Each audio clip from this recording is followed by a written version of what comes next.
السعال الحاد هو إحدى مشاكل الجهاز التنفسي المزعجة، والتي يصعب معها القيام بجميع المهام اليومية والعمليات الحيوية المختلفة، وعلى رأسها عملية النوم التي قد تصبح مستحيلة إذا تمكنت الكحة من الشخص ليلا. ولهذا سنعرض لكم اليوم علاج السعال الحاد للتغلب عليه.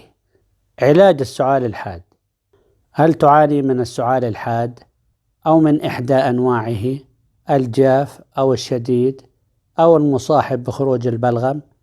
هذا العلاج موجه لمن يريد علاج السعال الحاد أو الكحة بمكونات طبيعية، وموجودة في كل منزل.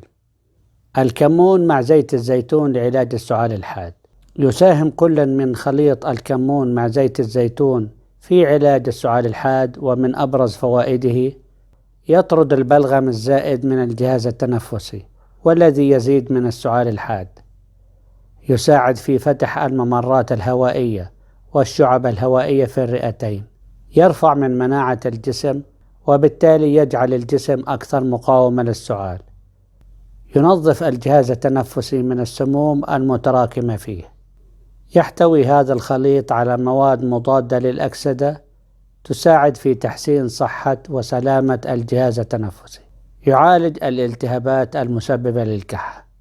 للحصول على فوائد خليط الكمون مع زيت الزيتون، ينصح بتناول الكمون المضاف إليه زيت الزيتون والعسل في كل يوم حتى الشفاء التام.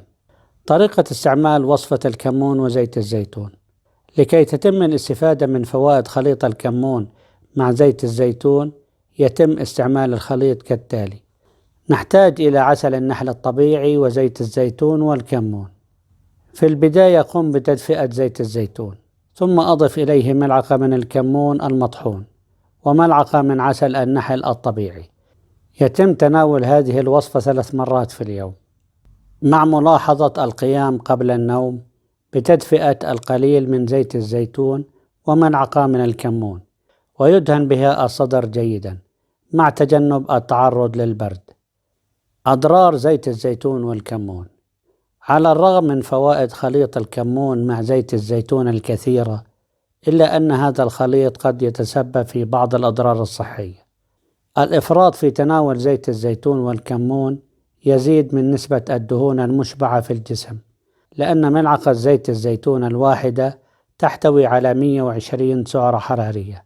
لهذا فالإفراط في تناول زيت الزيتون يسبب تصلب الشرايين والإصابة بالأزمة القلبية. الإفراط في تناول هذا الخليط قد يزيد من فرصة الإصابة بمرض السكر، لأنه يؤثر على الخلايا الحسية للأنسولين. كما قد تسبب هذه الخلطة في ضغط الدم وتعمل على انخفاضه، مما يؤدي إلى الشعور بالغثيان والدوخة والإغماء. الإفراط في تناولها قد يتسبب في انسداد المرارة أو تكون حصوات فيها بسبب تراكم الدهون في الجسم.